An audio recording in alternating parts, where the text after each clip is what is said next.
Okay, so coming back to this general introduction, hacking will last from today on to August 23rd, and I think the results and the presentation will be on August 25th. What we are now going to do is, Hermanni was so kind as he'll walk us through the challenge once again in more detail.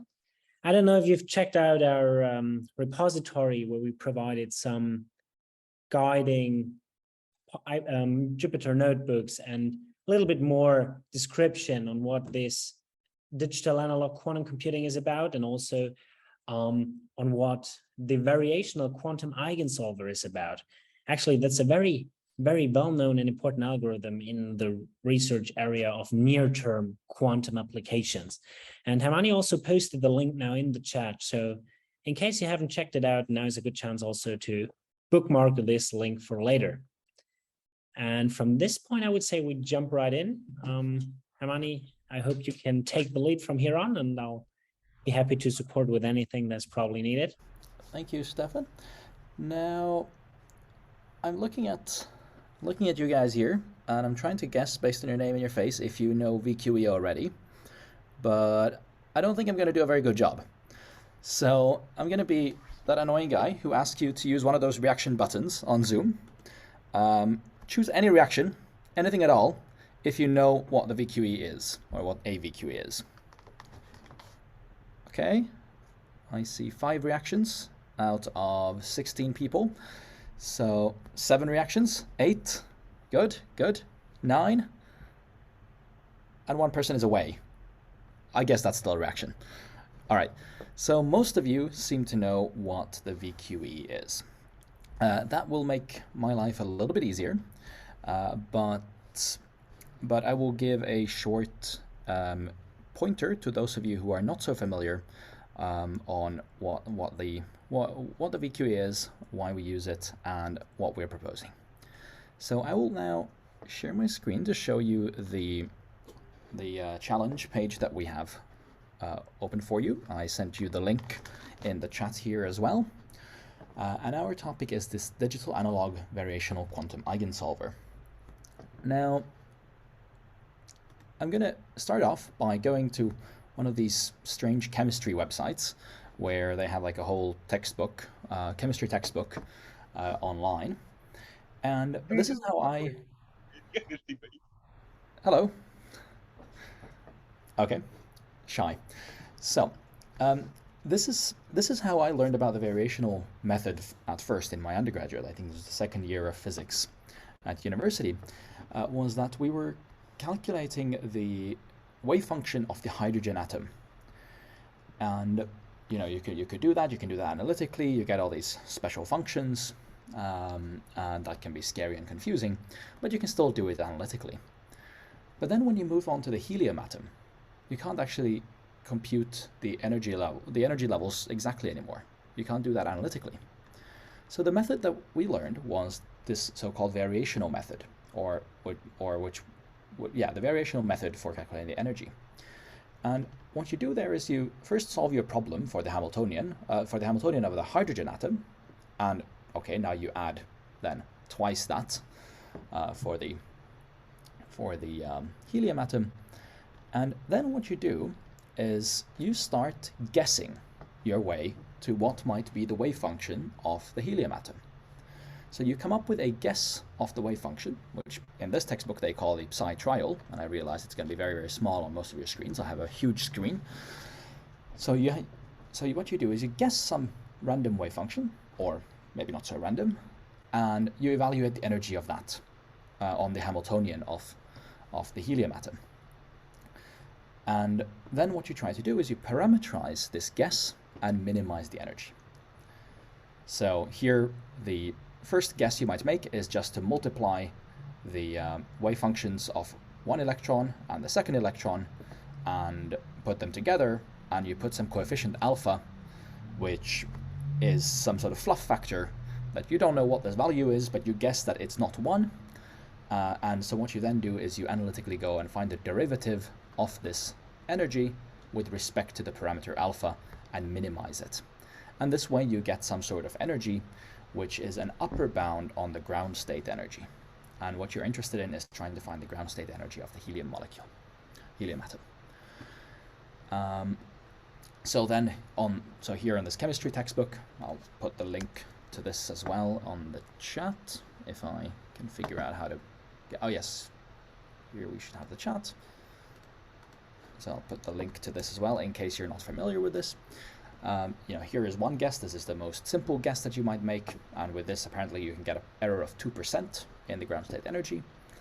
Then you can make more advanced guesses. So now you give two separate parameters to both the coordinates, and now you can improve your error to 1.5%, and you can again make more complicated guesses, and you go to 1% of error, and so on and so forth.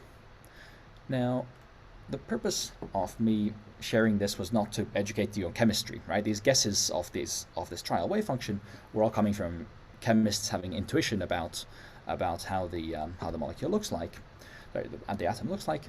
But the point was that you can make various different guesses. And now, if you think about it, if you have a random wave function and you evaluate the energy of a random wave function, then the energy has to be higher than the ground state energy. It cannot be lower by definition. So if you find some energy and you now optimize the parameters to minimize that, you now have an upper bound on what is the highest possible energy of the ground state. And that's what the VQE does. So let's then get back to So then let's get back to the VQE. So this is the quantum computing version of what I just showed you, where now the wave function is now generated not by you by writing down some formula, but by putting some gates in a quantum circuit, preparing some quantum state with the quantum computer, and that's going to be your trial wave function. And there are many ways of generating these. There are some that are problem inspired, similar to the one that we had for the helium atom, where we add fluff factors based on maybe guesses of symmetry of the problem or some other intuition we have about the problem. And then the other sort of philosophy for developing these VQE ansatzes, these quantum circuits that we use, is the so-called hardware efficient ansatz, where you look at the hardware you have. If you have a superconducting quantum computer, you look at, okay, what are the gates we can do?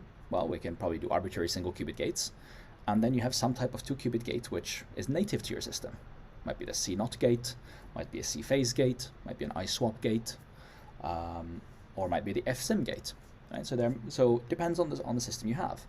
If you have a trapped ion system, you might have very different types of gates. And so what you don't want to do typically with NISQ devices is you don't want to use the wrong type of gate, the type of gate that you don't have natively on the hardware. So you look at what the hardware has and you use only those. And you try to minimize the use of those by trying to generate entanglement as efficiently as possible, for example, in as short a circuit and with as few gates as possible. So our challenge here, this digital analog variational quantum Eigensolver, the challenge is to develop a new type of ansatz which is based on digital analog computing. And this has the advantage of not just looking at the gates, which can be done on the piece of hardware you have, but really actually looking at the hamiltonian, the native hamiltonian you have on the device, and using that as your entangling resource. And this might mean doing multiple 2-qubit gates, so to say, at the same time, or multiple 2-qubit interactions turned on at the same time. And you might even have 2 or 3 body interactions that you might see on a real device. So what we have here on the README file is we have this technical description. This is essentially what I just ran through with you, that we will start the quantum computer in some state psi, typically the 000 state. And then we apply some parameterized unitary. And this parameterized unitary is it can be represented by this sort of circuit diagram where we have some single qubit gates and 2-qubit gates, and they have some parameters, some theta parameters or parameters P1, 2, 3, etc. And you choose some sort of set of initial parameters. You measure the states of the qubits at the end, and from those you can compute the energy of the Hamiltonian. You have some Hamiltonian for a problem you're trying to solve, such as the hydrogen atom. And you then compute the energy and you figure out how to change the parameters. You change the parameters, and then you measure the energy again. Or there are many ways of doing this optimization. There are different optimizers, but maybe I guess that most straightforward method is just to... Yes. You hear there's a question. No? All right. Yeah, so I guess the most straightforward method here is to start with some random initialization, random parameters, compute the energy, change them to some other random combination, see what happened to the energy. If it went down, now you moved in the right direction in parameter space. But there are various optimizers you can use, and this is the sort of thing you find, for example, in Qiskit. They have implemented a vast number of optimizers that use different kinds of information in order to minimize the energy. You can also try to compute some of these gradients when you change these parameters. You can try to compute those gradients analytically or approximate them analytically. But this is all sort of things that exist in the VQE landscape. So what we would like you to do is to choose a interaction Hamiltonian for your hardware. So for example here, and this is the most sort of typical thing we see in superconducting circuits, that you have some interaction Hamiltonian, which is, for example, a ZZ interaction.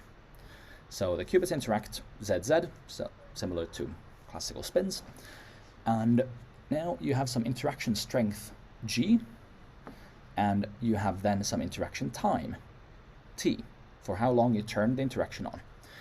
And if you turn on all the interactions on the QPU at the same time, then you have the summation over all the possible pairs which are connected, and summation of all those Hamiltonian terms.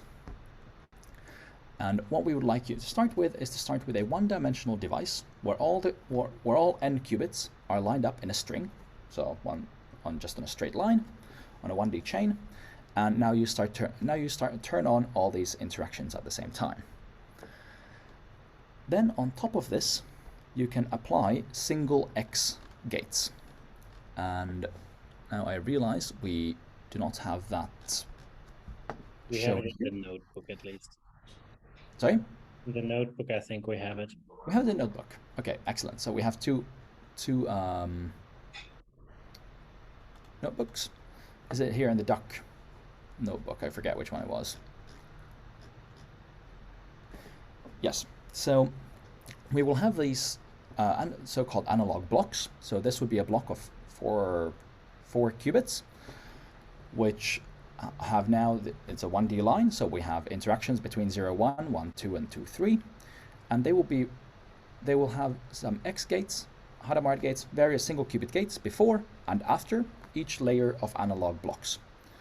So you can start to build this type of ansatz in some way by having single qubit gates sandwiching analog blocks.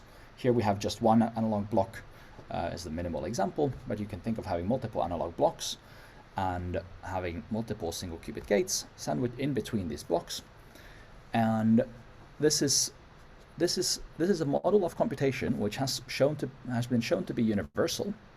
So I wanted to point out here we have this paper.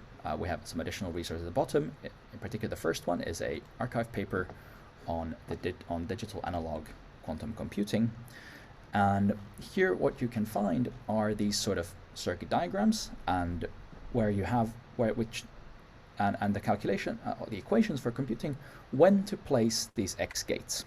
So you can have some. So the idea is you have some resource Hamiltonian, you have some piece of metal. Let's say it's a superconducting QPU, and you just turn on the interactions, or you have whatever interactions you have. You can't control that, but you want to convert those into other effective interactions, and you can do that by placing single qubit gates, so kind of zapping the qubits with single qubit gates in between these layers of interactions. And so you can actually deterministically do that. You can think about where you can compute where to place them. But typically this has challenges, right? You might end up with deep circuits, you might end up with a lot of gates, this sort of thing. And this is where we come to the VQE. So we would like you to be thinking about how can we generate a hardware efficient ansatz similar to this, and figuring out how do you parameterize that? Where do you put the parameters here? Do you put parameters into as the interactions? Do you put them as gate angles? Do you put them as interaction times of these analog blocks? What is the thing to parameterize?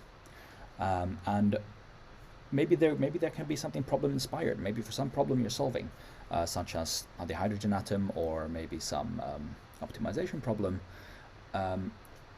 Maybe you can actually, that problem can inspire this sort of digital analog VQE ansatz.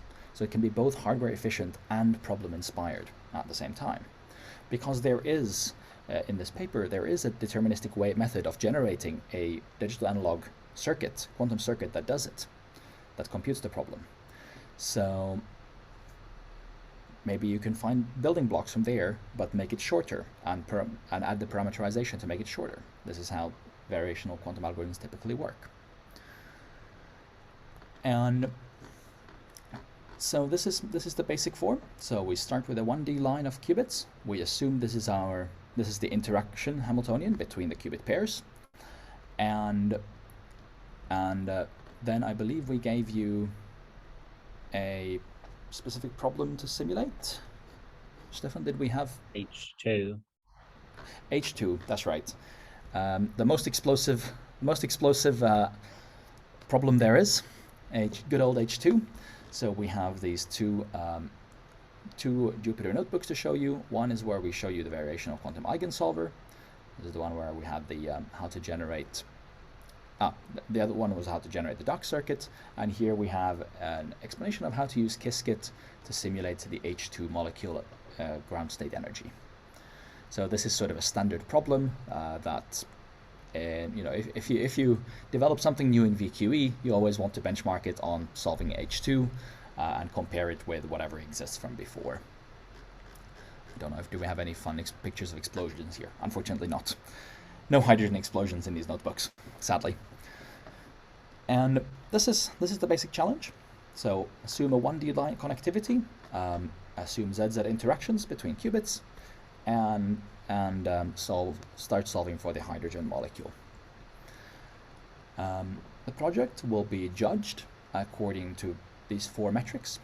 So technical soundness, this is criteria number 1. So 40% of the score will be given based on technical soundness.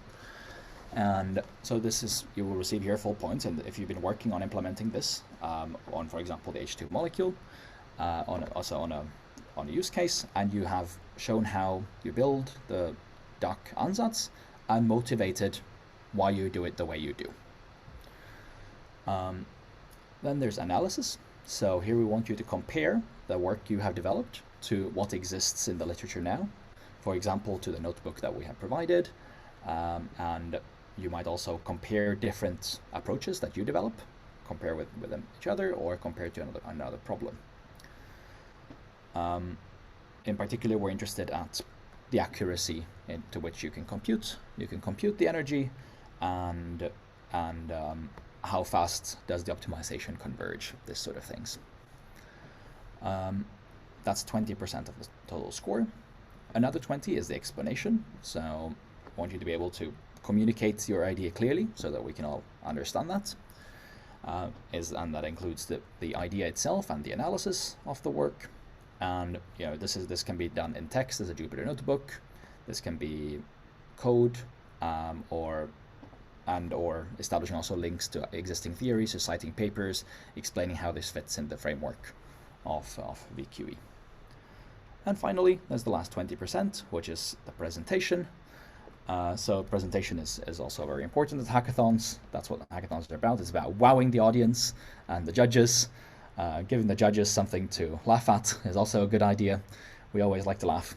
So, you know, if you have pictures of hydrogen explosions or something like this, you might get some additional points in the presentation score. All right, so make it engaging and insightful. Yes, and then we have some ideas for experimenting later on. Once you've done the basic form, basic version of the challenge, is that you can now start to think about different ideas. Where does this go next? So one thing you might want to do is, instead of using a 2-body Ising Hamiltonian, so ZZ interactions, you might add 3-body interactions, Z1, Z2, Z3. These are things that we see. If we turn on all these interactions at the same time on some typical hardware, you will actually start to see some effective multi-body interactions. These might be small, but of course if the simulation time is long, they will add some error if you ignore them. But on the other hand, if you have access to these, that could be a source of great power, right? You might this will generate some form of entanglement you can't even do with these, at least in a reasonable amount of time. So this could be very useful for some types of problems. Who knows? How does it affect the result? How does it affect the number of layers you need if you add this terms into the resource Hamiltonian? These are questions to be explored. Other things would be changing the configuration of the qubits. There could be problems if you move on from hydrogen, if you move to helium, you move to some larger problems where you need a few more qubits. It might really play a role what is the topology of your qubits. Some things we've looked at IQM are as a star shape and a chain. So we have a recent paper where we have thought about how to actually develop hardware in a star shape, because this is a highly connected structure. Any 2 qubits are just one swap away from each other. And that can really save a lot of swap gates in your simulations or in your computations. And so how does that work here in the framework of digital analog? These are things we're interested in. And we might actually add a few more things here in the coming days. So have a look at this before you start thinking of further challenges later on in the hackathon. There might be some new ideas here as well.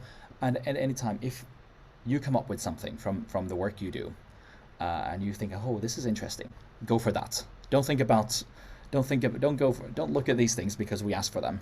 If you find something interesting, go investigate that and tell us about it, because it's probably something we never thought of at all. So yes, so I now sent you the link in the chat for this GitHub repo. So here we have the README with the general information I just gave you, in slightly different order. And we also have the 2 Jupyter notebooks. One is this duck example, which shows you how you can in Qiskit generate these sort of analog blocks using this, where do we have it? I believe there was a Hamiltonian gate. Yes, using the Hamiltonian gate class. So with this you can generate gates using some resource Hamiltonian, some Hamiltonian off the hardware that will provide as the ZZ. That's one notebook. And the second notebook is showing you how a VQE works, how you set up a VQE in Qiskit if you haven't done that before, or if you forgot how to do that. I always forget how to do that. So how to do that for the hydrogen molecule. And with these, we think you should get started. You should be able to get started by starting to put together these pieces in code. And then we are... Probably one short addition to that. In the Variational Quantum Eigensolver notebook, we actually have a place where we show how to add your own ansatz there. And this is essentially the interesting part. Otherwise, this is kind of standard Qiskit documentation, but at some point we add a custom ansatz. Up actually. Probably quite at the top then.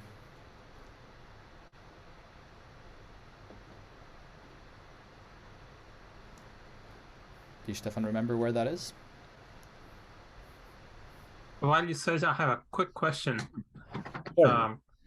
So it seems like there is no universal way of approaching this problem. I mean, so given a Hamiltonian that you're trying to find the variational ground state of, you have to come up with your own block Hamiltonian.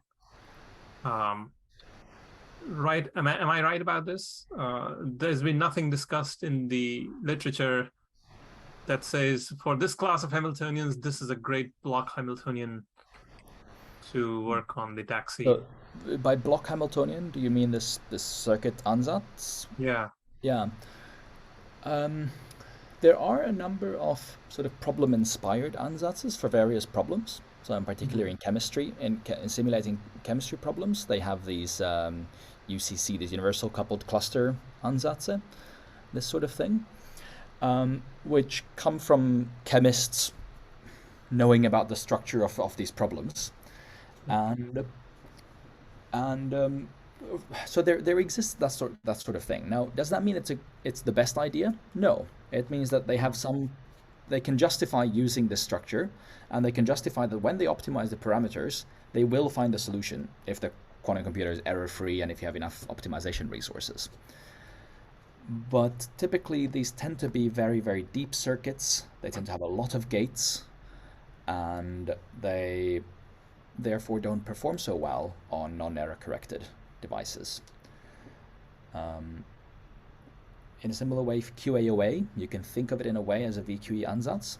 So it's the trotterized version of adiabatic quantum computing, and so that's also one of these kind of sort of problem-inspired ansatzes. And here we go the other way. So we think about what are the gates that we can do, what are the operations we can do on that are arising from the hardware. And then we kind of explore what can we do with that. And I think here, within this framework, there's actually a way to think about, can you get a problem-inspired digital analog ansatz? So I think there is an opportunity here to kind of marry, to get the best of both worlds. But I think you're right in the sense that there are really many directions to go here. There is, especially in this framework, digital analog quantum computing, it's a very small field. In a way, it's a very young field. The first papers were written around 4 or 5 years ago, and so there's really a lot of unknown here. There are many ways of defining the path forward. So, I mean, just to sort of think about, again, coming back to the hydrogen molecule, we're not talking about, this is zero temperature. There's nothing that we're talking about which is, more complex than that, right? We're just aiming for, okay, can we get the zero temperature ground state correctly? Forget the excitations. Yep. Yeah. Okay. Yep. Probably as we have now switched already in the Q&A mode, I would encourage all of you to put on your cameras that we really have a Q&A session. And as suggested by Giotti in the chat, you can also ask us anything that you want to know about our journey in quantum, about the quantum industry in general. And I got a question via chat. Are we restricted to only Z-Z interactions in the Hamiltonian? And I would say not. Hermione might add something to this, but essentially you're free to explore whatever you feel is cool to explore. Yeah, no, you can explore what you like. So in the papers that we have linked there on the GitHub, they assume that you have a ZZ interaction, and that makes their life easier when they want to do analytically find how to construct these these arbitrary calculations. But there's nothing that forbids you from going wild. That's the beauty of VQE, is that you can really be an anarchist and basically throw anything at it that you like. Then I just wanted to add, this is the paragraph that's about adding your own ansatz here. And this is where you would plug in your digital analog quantum computing ansatz. I have a related question. Actually, I've already played with your notebooks and I made preliminary digital analog circuit, but like as you mentioned that the purpose of making this algorithm is to make it more hardware independent, efficient. So like, yeah, efficient. So is it still hardware efficient if you use a rotational single qubit operator, because you mentioned X gate? Right. Yeah. I think what we, at least on superconducting hardware, you can do arbitrary single qubit gates. So in Cascade, these U3 gates, which have 3 parameters. That's all fine. Thank you. I was using. I was mentioning the X gates. That's what they use in the deterministic theory. Mhm. So yeah, but go wild. Okay. Thank you. Nobody else has a Good question. Okay, so this is a little bit unrelated, but I'm a PhD student, physics student, and I'm doing classical simulation of the quantum system with a tensor network. Mhm. And I was wondering what would be in the future the advantage of using quantum computer of finding the ground state energy against these classical simulation. This is an excellent question. I think there was a paper just Friday on the archive where Oh yeah? yeah, I think there's an archive paper on Friday where they were that was making headlines across Twitter, where a number of researchers were saying that we should not expect generic exponential quantum speedups for the ground state problem. So this and I think it's generally known that, I mean, the ground state problem is a very difficult problem even for a quantum computer. What we do know is that simulating quantum dynamics is easier for quantum computers than for classical computers. So I think that's a relatively safe bet to say that we should be able to simulate dynamics of systems, which we can't do classically. I see. I'll see if I can find that Yeah. paper from Friday. Yeah, What's the link here? that might be interesting. I think for the Gap system, like tensor network can do like very good enough that you might not need a quantum computer.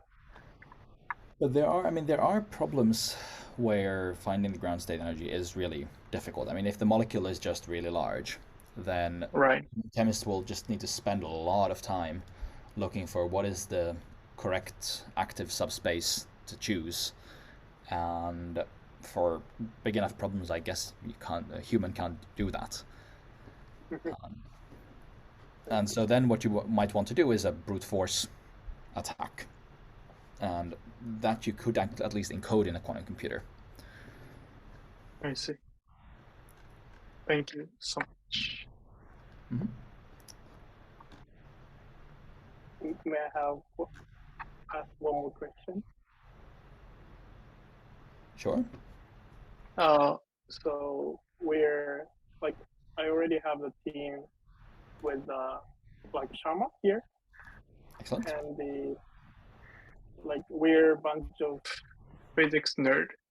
and like if we have a really good idea during The challenge, we might want to write a paper. Mm-hmm. but the original idea is From this challenge. So what should we do in case we get a really good idea? Stefan, do you have a point of view on this? I mean, Write a why paper. not? Write a paper. You can contact Hermanni. He might be able to help you. So Okay. I think if you and if you really have a good idea, you think there's some research to be done, you want to write a paper, you need some But I help mean- with that, I think would be more than happy to. the ideas you create in guys the out. challenge are your ideas. So you can do whatever you want with them. You can print a poster. You can rent a billboard on Times Square. You have the money. I mean, this is subject to this particular problem, but in principle, you're free to use it however you like. But for sure, you can always discuss ideas with us if you want. Thank you. Yeah, I'll go for the poster in the Times Square. Oh, perfect. Looking forward to it. Please put Thank you. IQM in some small letters somewhere in the corner. Of course, we'll do.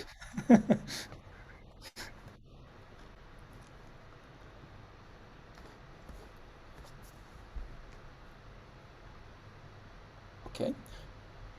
Anything else you always wanted to ask? For example, Hermanni and I, we had the discussions where we don't have GIFs in our notebooks. This is definitely something we'll promise to change for the next time. But in the meantime, are there any critical questions? I actually had one. Sure, go ahead. Okay, so our like the way I saw it, the problem was basically in two parts: the variational quantum eigensolver, and which is a concept that has existed for like 8 or so years. So Yep. I did find a couple of papers on it. There were a lot of simple articles on it, but is there anything like that on, like the digital analog quantum computing framework? The only thing I found was a video by IQM. So But there are those papers that we link also in the description in the README file of the GitHub repository. But for sure, the digital analog quantum computing aspect is what kind of spices up this challenge. This was kind of the idea to give you something which is at the forefront on what people are investigating. So essentially, this is now a spiced up VQE. And I'm not aware of any like Medium articles or stuff like that on that topic. But perhaps this is something we should put out so that it supports you. Yeah. So we put 2 papers in the GitHub repo just before we started here. I'm trying to look. There is one review article that discusses this a little bit. I'm trying to check if there's any sort of easier explanation there. No, not really. It's just short and cites a lot of papers. Well, I guess I can put the link here, then in case you want to get all the citations to the digital analog literature, then you can check it out from there. But no, that's kind of the idea here, that digital analog is a new framework for quantum computing, and surprisingly enough, nobody's created a DAQ, digital analog quantum computing, DAQC, a DAQC-VQE yet. So we thought that would be a nice challenge here. okay, thank you. But you're right, it can be a little bit challenging. I think this is we rank this as one of the more challenging classifications because of this, that you have to go and read a little bit of research papers. But this challenge should be still like solvable without that, like by combining the 2 notebooks, you're having done the first step already. And then from there on, like how deep you experiment, how much different ansätze you try. I mean, you can dig very deep into that or being in shallow waters. That really depends on how deep you want to explore it. I see. Thank you. So I had a question if nobody else has any. And I was curious, I mean, how many of these kinds of molecules, ground states, have you guys explored on IQM? You guys have gated superconducting qubit computers, right? Right. So we have some idea, and if you've published any, so you have some idea what kind of gate structures you explored. Mm-hmm. So we haven't. So within this context, like, we have not developed our own DAQ-VQE, and we haven't tested that out. This is something we've discussed, and for various reasons we haven't pursued yet. And this is actually why we're interested to get inspiration from what you guys do at the hackathon. What comes to gates that we've looked at? Well, certainly our hardware supports. So we have this tunable couplers between our qubits, and so that supports ZZ interaction, and it supports XY interaction. So XX plus YY. And this, in the language of gates, this corresponds to a C-phase gate and an I-swap gate. And, well, I can also put the link to one paper here. So here we compared what is the cost of looking at fixed angle gates versus parameterized variable angle 2-qubit gates, and different types of gates that we could do for simulating this NMR problem, or so-called nanoscale NMR problem, so for simulating an NV center interacting with a bunch of nuclear spins of carbon. So there you can see a little bit about the gates.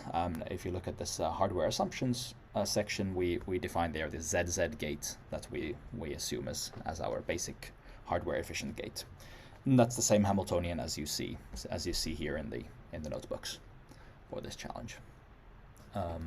Yeah, the gates are somewhere down on page 5-ish.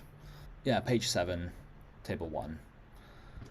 I don't know, do we, Stefan, have some general introduction about our qubits, gates, about our The hardware? ones we use natively on our hardware. A general sort of IQM tech presentation. Do we have something like that? On the hardware side, I think no, not yet. Okay. But if that helps you, we can compile something for you. But from what I get from Suhair, it's more about a introduction to digital analog quantum computing that would help if it's more like low floors. For this challenge, that's absolutely true. But we'll take that with us and try to give you some additional information on that help. I think the notebook is like a first good starting point on how this works, and from there on, well, you can just try to change parameters and stuff like that and exploring. And I think it's a lot about exploring in this challenge and then analyzing. And this is a lot of what people working on those kinds of algorithms, they actually also do. For the mentoring part, please use the Discord server for contacting us. I'm registered on the Discord server, so you can either write in the IQM challenge group there, or you can send me a Discord message. I'll put my email also in the Discord channel, so you can find it there. The first contact point should always be the Discord server, and we try to help as soon as possible. You can ask like anything regarding the challenge, regarding more thorough technical deep dive, or your billboard at Times Square, or whatever. We're not able to pay for the billboard. That's our problem.